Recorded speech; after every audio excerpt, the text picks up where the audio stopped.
Рахмет, құрметті төраға. Менің сұрағым ауыл шаруашылығы министрінің өкіліне.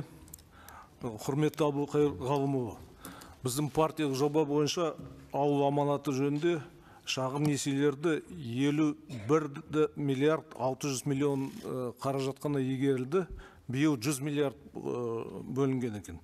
Осы себептен сұрақ, неге сондай осы игерілмей жатқан мәселелерді сұрақ туғызып отыр. Екіншіден, біз халықпен кездескен кезде ауылдың азаматтары сұрақ қойып жатыр. Тек қана жұмысы жүрген, өз-өзін қамтаған адамдарға ғана шағын несие беріледі екен, бірақ бюджеттік жұмыскерлерге, содан кейін шағын бизнесмендерге, жаңа бастап жатқан бизнестерге оны қосқызуға бола ма, жоқ па? Үшінші мәселе осы кооперативтер жөнінде. Қазіргі шаралар үкіметтің көмегі ретінде ол ауыл азаматтарды кооперативтерді құруға қызықтырмайды. Сондықтан қандай қосымша шаралар қолдануға болады деп сіздің жауабыңызды сұраймыз. Рахмет. Ауыл шаруашылығы министрлігі микрофон қосыңыздар.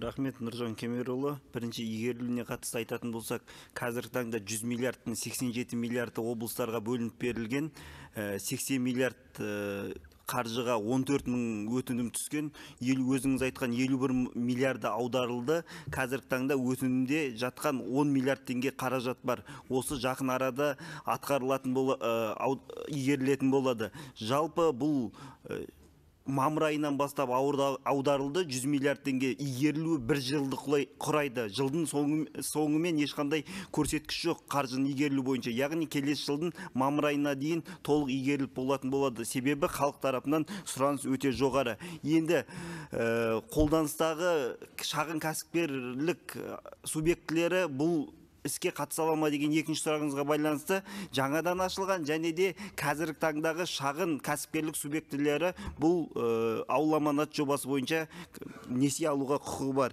Енді кооперативтерге келетін болсақ, өзіңіз білесіз, кооперативтерге 8 мың МРП-ға дейін қаржы беріледі, ал жай жеке қосалқы шаруашылықтарға 2,5 мың айлық есепті көрсеткіш, яғни 7 миллион теңгенің шамасында кооперативтерге қосымша ынталандыру мәселесі бар. Өзіңіз басқарып отқан жайылым туралы заңда кооперативтерге қосымша басымдылық, жер алған кезде қосымша басымдылық беру мәселесі қарастырылып жатыр. Бұл да кооперативтерді ашуға ынталандыратын бір механизм деп санаймын. Қысқаша осы.